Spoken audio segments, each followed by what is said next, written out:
So, today, as of the time of this recording, is the 1 year anniversary of 100 Line Last Defense Academy. So, I just wanted to take some time to talk about it. Just because, it's been a year over. It's been a year since the game came out, and obviously, a lot of my opinions are the same, but obviously many have changed over time, so I just kind of thought it would be, fun to just talk about how I feel about the game, well, now. So, first of all, I feel like that it's kind of easy to overlook this because, in so many ways, this is a visual novel, but I actually really do like the game's core gameplay loop with the defensive battles, and I think that they're fun and that they're hard enough that you have to think for a while at first, but also easy enough that once you get the hang of it, they're not going to be too grueling. But I feel like that if this was a game that was all about the gameplay, then that would be a problem. But I feel like that considering that the story and characters is the focus, the fact that the game isn't super hard but also isn't turn your brain off is pretty ideal. And that really, I think that my biggest problem with the defensive battles is that I feel like after you finish Route Zero and go into the subsequent loops, there's just not enough new stuff when it comes to maps, bosses, or boss combinations. Because really, in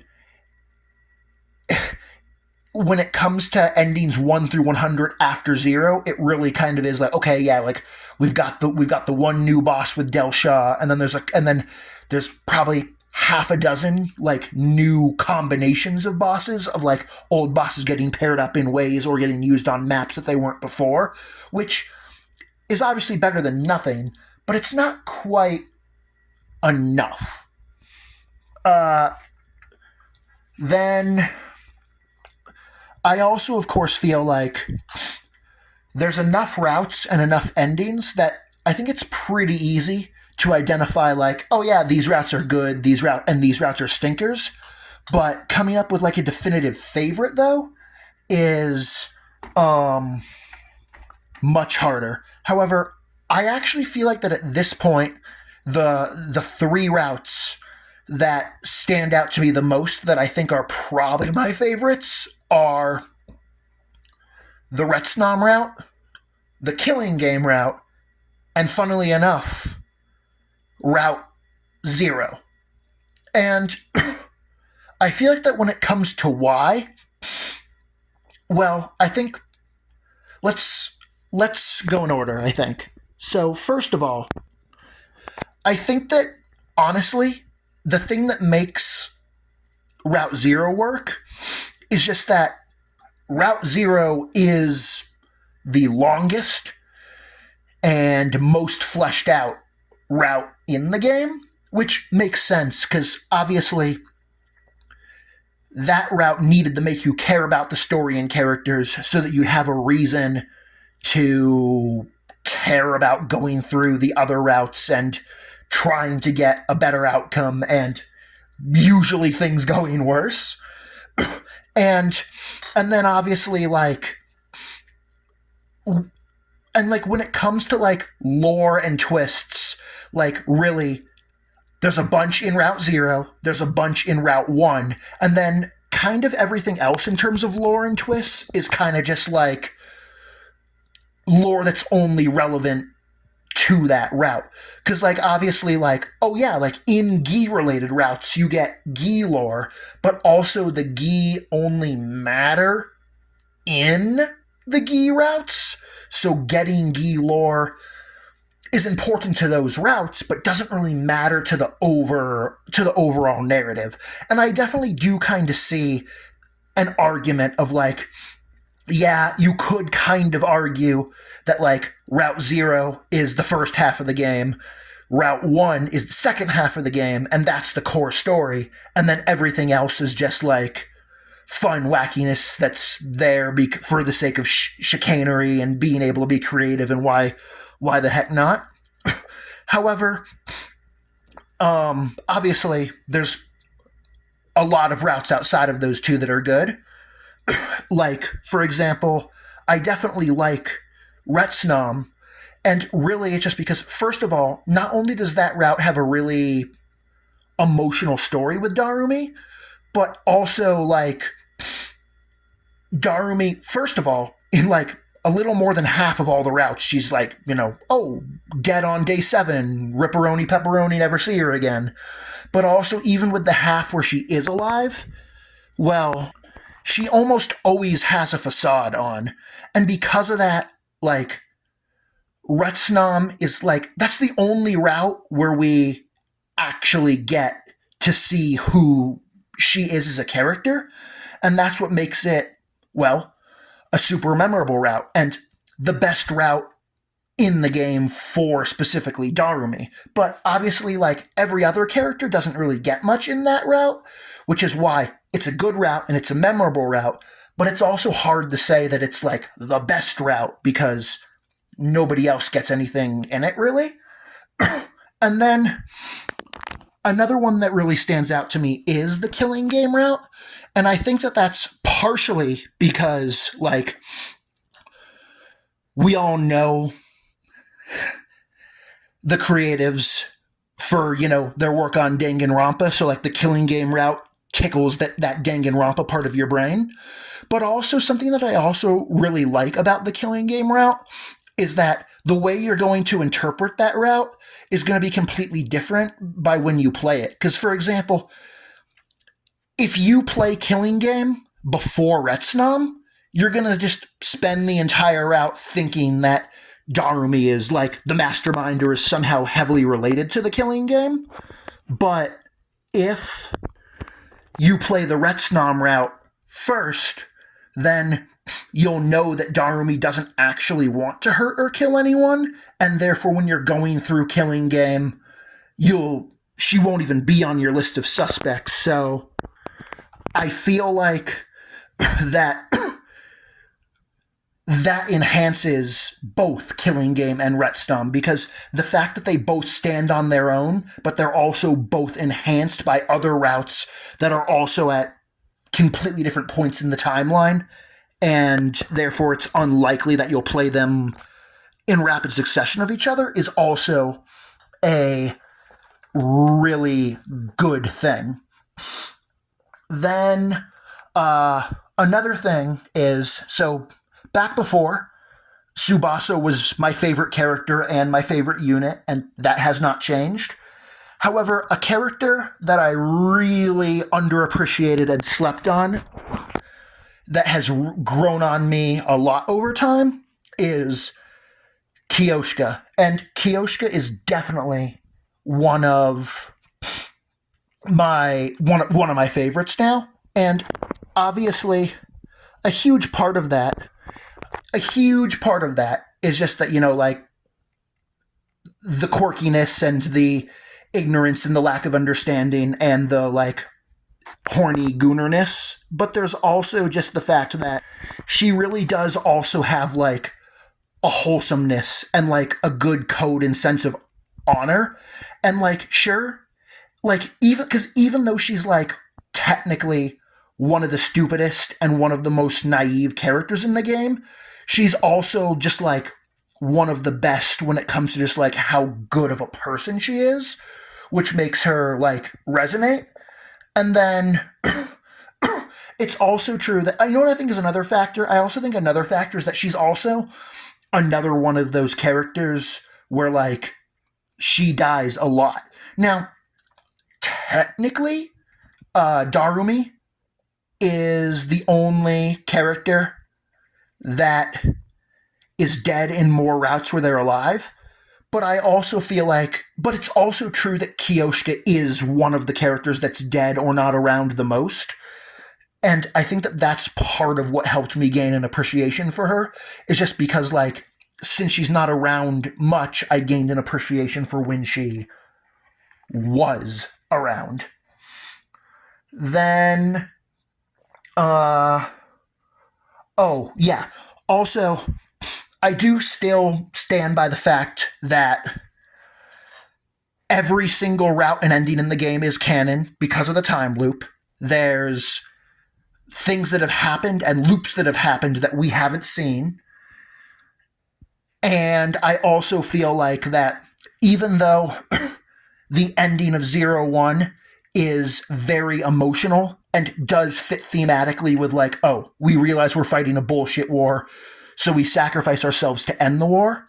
I also feel like that because the thing that started the time loop was Takumi time traveling with the goal of saving everyone, I also still do feel like that ending Zero One did not break the loop.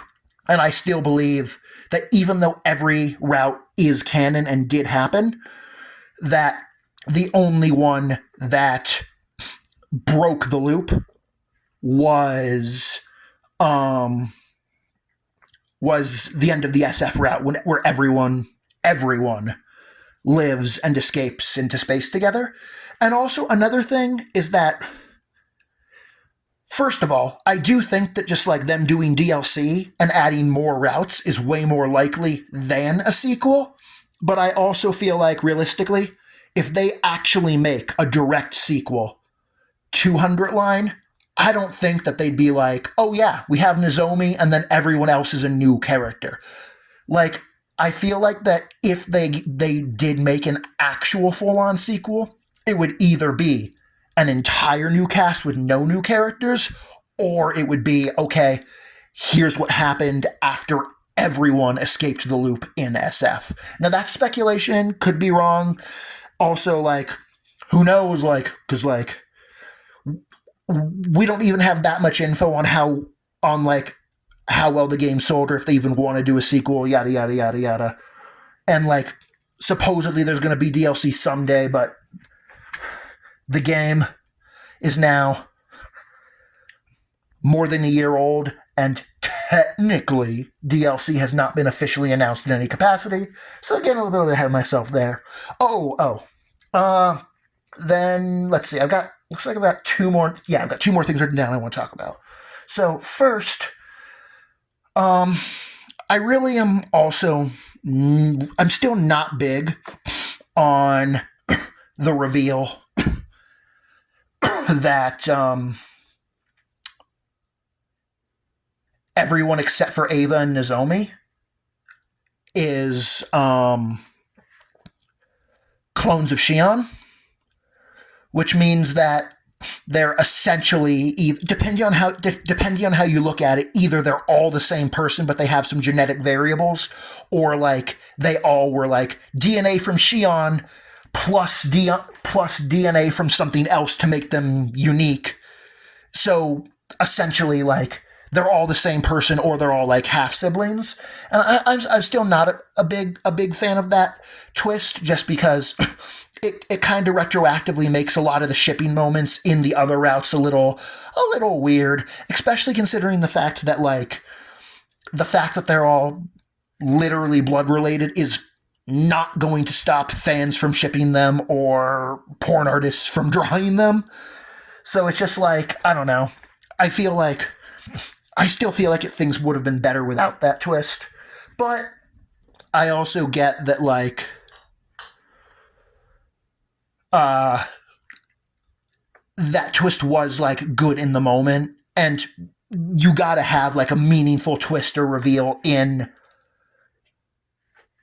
your route, in, like, your big emotional route. So I do get that. And then the last thing that I wanted to talk about is that I'm still a Nozomi hater. I still hate her and think that she's, like, the worst. And I still feel like that there's so many points in the game where Nozomi is in danger or potentially in danger, and then Takumi, because of the fact that he wants to help her, does something that is clearly and obviously stupid, and then essentially him doing something stupid because of Nozomi being in danger results in one or more other people getting killed, and that's just like, bro, I get that you're like, that Takumi's like a hormonal teenager that's in love, that's acting based off of instinct and is in over his head with the war. Like, I get that, but it still is just like so annoying that like in so many times people die unnecessarily because of Takumi being stupid in regards to Nozomi. But because of this, even though I know that like Nozomi is like a good person and she doesn't deserve it, whenever shit goes wrong for Nozomi, it's hard to not laugh. Like it's funny when the Gi parasite takes over her and she kills all of her friends, and it's funny when Tsubasa hacks everyone's bombs and is paranoid about Nozomi and just fucking blows her in half, and like that shit's funny. Like because of how annoying Nozomi can be, and because of how stupid Takumi can be about Nozomi, not only do I not like Nozomi, but there's so many moments in the game involving her that are supposed to be sad or emotional, where I just end up either laughing or being like, ha, bitch, you got what you deserved. And yeah. Pretty sure that that's all I got. Yeah. Cool. So, yeah. So, 100 Line Last Defense Academy, after a year, it's definitely a great game. I definitely spoiled probably half of the major events in the game in this video. So, but hey, if you haven't played it, that's on you. But I also feel like if you haven't played it, I would recommend it. And if you haven't gotten all the endings, you should do so. Because the truth is, in my opinion, most of the routes are worth playing. Most of the endings are good. And funnily enough, most of the routes and endings that do suck are very short. Oh, that's right. Like for example, the conspiracy route sucks, but it's also true that you can get through that entire route and get all 8 of its endings in like an hour. So who cares, really? Like, yes, it would be better if that shit was better, but at the end of the day, it's like, oh, that route and those 8 endings is, at the end of the day, it's like, it's a 350-hour game, and this 1 hour that leads to these 8 endings sucks. Like, yeah, that sucks, but it's also not, like, the worst thing ever or the biggest deal, right? So, yeah, good game, would recommend. And after all, like, if you haven't gotten all 100 endings, you haven't beaten the game. And then you'll be ready for eventual DLC whenever it someday theoretically comes. However, I feel like it won't be anytime soon because, well, Danganronpa 2x2 is still scheduled for 2026, which means, well, that's a 6-month window, assuming it doesn't get delayed. And realistically, I feel like that they're going to want that game to come out and sell for a while before they go back to 100 Line in any meaningful way, I would suspect. But yeah, we will see.